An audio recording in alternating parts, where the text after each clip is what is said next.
안녕하세요. 소프리 짬뽕 알뜰 세트입니다. 보통 인류 멸망 후의 세계를 다룬 여러 작품들을 포스트 아포칼립스라고 하는데요. 소설, 영화, 게임 등 굉장히 다양한 매체들로 인류 멸망을 간접 경험할 수 있기도 합니다. 현실에서도 그런 경험을 할 수 있는 곳들이 많기도 한데요. 대표적으로 원전 사고가 났던 체르노빌이나 후쿠시마 같은 곳들이 완전히 시간이 멈춰버린 느낌을 주면서 포스트 아포칼립스 감성을 느끼고 싶어하는 사람들이 많이 찾아가고 있다고도 합니다. 특히 일본에는 이런 걸 좋아하는 사람들이 많아서 아예 폐허만 모아놓은 홈페이지가 있다고도 하는데요. 이런 곳들은 직접 찾아가서 구경하면 재미날 것 같기도 합니다. 이번엔 우리나라에서도 포스트 아포칼립스 감성 듬뿍 느낄 수 있었던 여러 장소들을 모아봤습니다. 그럼 한번 볼까요? 첫 번째는 극장들입니다. 돈스파는 다른 의미로 유명한 돈가스 집인데요. 2003년에 오픈한 매드나인이라는 건물에 부천 CGV가 있는데 다른 층들은 그래도 다른 가게들이 입점해 있지만 5층의 푸드코트는 장사가 되지 않아 다른 가게들은 모두 장사를 접었고 돈스파 혼자 남았다고 합니다. 굉장히 넓은 공간에서 떡하니 혼자서만 푸드코트를 지키고 있다고 하는데요. 심지어 다른 가게들은 20년 전 메뉴판 그대로 박제되어 옛날 가격의 모습을 그대로 보여주고 있기도 합니다. 해당 푸드코트의 다른 사장님들은 2년도 되지 않아 모두 장사를 접었지만 돈스파 사장님 혼자서만 이렇게 외로운 장사를 했다고 하네요. 이렇게 뭔가 정겨운 2000년대 초반 느낌의 메뉴판을 지금도 보여주고 있는데 다른 돈가스 집보다 저렴한 가격으로 돈가스를 제공하고 구성도 스파게티까지 주는 등 꽤나 알차서 많은 분들이 찾아가서 먹어본다고 합니다. 이와 비슷한 극장으로 부산에 서면 CGV가 있을 텐데요. 저도 젊었을 때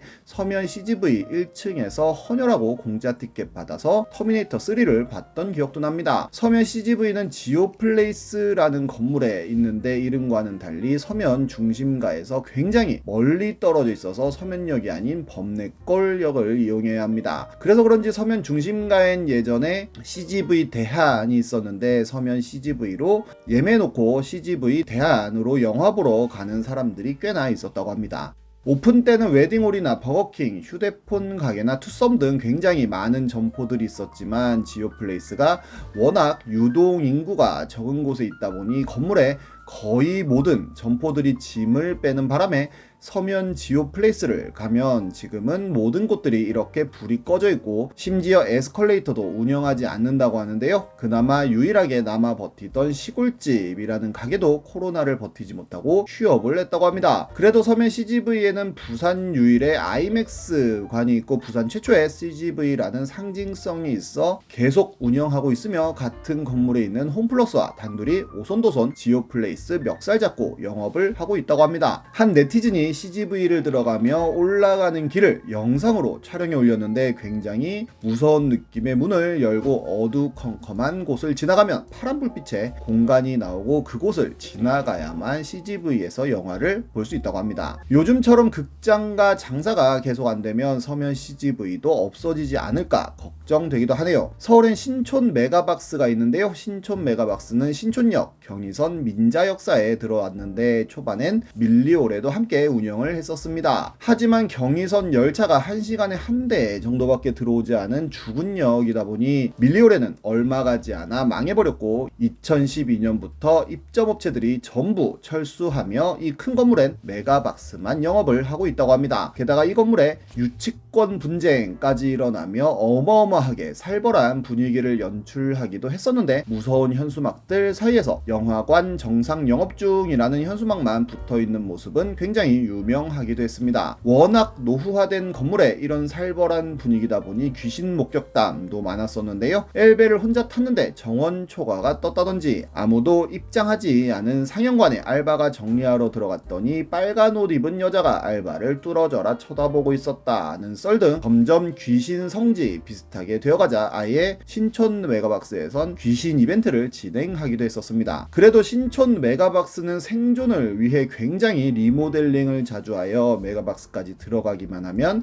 아주 예쁜 극장 환경을 경험할 수 있다고도 합니다. 특히나 일본 애니메이션을 많이 상영하여 애니메이션 매니아들이 많이 오는 것으로도 유명한데 2020년에는 갑자기 건물에 지진 난 것처럼 엄청난 진동이 발생하여 관객들이 대피하기도 했었는데요. 알고 보니 러브라이브 상영 중에 관객들이 방방 뛰어서 그렇게 된 거라고 하며 이후로 발구르기나 큰 동작은 금지시키기도 했습니다. 2020년엔 SM그룹에서 복합물류센터로 신촌 역사를 바꾸겠다는 발표를 했는데 잘 됐으면 좋겠네요. 다음은 청운 아파트입니다. 충남 아산에는 1992년 충남 방적의 사원 아파트로 지어져 사용되다가 충남 방적이 IMF를 정통으로 맞으면서 2002년 부도가 나며 2007년쯤에 사람들이 다 빠져나간 청운 아파트가 있는데요. 그렇게 15년째 빈집이 된 채로 남아있다고 하는데 상가는 완전 폐허가 되어 있다고 합니다.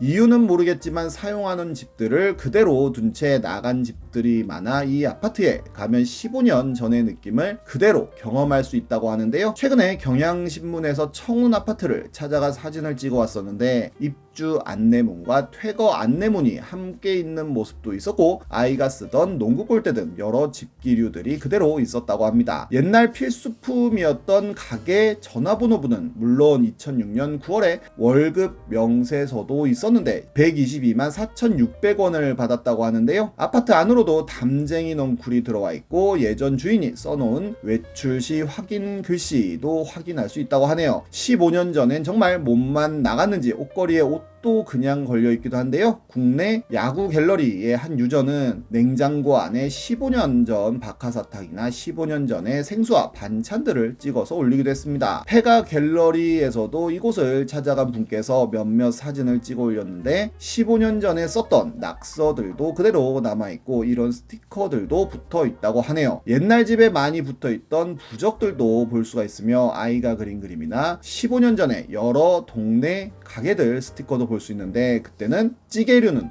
5,000원에 배달해줬고 족발은 소짜가 2만원이었다고 합니다. 심지어 자동차도 버려져 있는데 누군가가 타이어는 다 빼갔으며 부엌 역시 젓가락과 퐁퐁까지 그대로 남아있다는데요. 먹지 않은 커피 믹스에 가족들의 사진까지 그대로 남겨둔 채 집을 나갔다고 하네요. 오랜 시간 방치되면 천장에 종유석 같은 고드름도 생겨난다고 합니다. 특이하게도 이런 폐건물은 거의 모든 유리창이 깨져 있다고도 하네요. 다음은 오세동입니다. 오세동은 서울의 강서구에 있는 동네로 김포공항 바로 옆에 있는 것으로 유명한데요. 원래는 향나무가 많은 동네로 서울에서 부천으로 가는 길목이라 번성했었지만 일제강점기 때 동네 주민들을 군용비행장 건설에 동원하였고 해방 후에는 군용비행장이 김포국제공항으로 개조되어 지금도 사용되고 있다고 합니다. 김포공항을 건설하며 오세동에 많은 주택들을 철거했지만 남아있는 주택들에도 비행기 소음 등 여러 가지 이유로 주민들은 집을 버리고 떠나가며 서울이라고 하기엔 굉장히 시골스러운 모습을 보여주게 됩니다. 2007년과 2008년에 촬영한 사진들을 보면 많은 상점들이 굳게 닫혀 있었으며 사람 사는 집에도 넝쿨과 잡초가 무성히 자라있는 등 시간이 멈춰 있는 느낌을 줬습니다. 그리고 2009년 무한도전의 여드름 브레이크의 촬영 장소로 나오며 유명세를 타기도 했는데요. 무한도전에서 나온 모습들 역시 굉장히 황폐한 느낌 그대로 나왔었는데 철조망에 박명수가 부상을 당하기도 합니다. 그리고 무한도전에 나왔던 오세동 삼거리는 비행기 사진을 촬영하는 분들의 성지가 되어 많은 분들이 비행기 사진을 찍기 위해 간다고 하는데요. 지금은 예전 건물들은 거의 다 철거가 되었고 공원들도 들어섰다고 하는데 아직도 남아있는 건물들이 있다고도 하네요. 다음은 양구군입니다. 양구는 저도 몇 번 군인들 등쳐먹는 걸로 소개해 드린 적이 있었는데요. 위수지역 폐지를 한다고 하자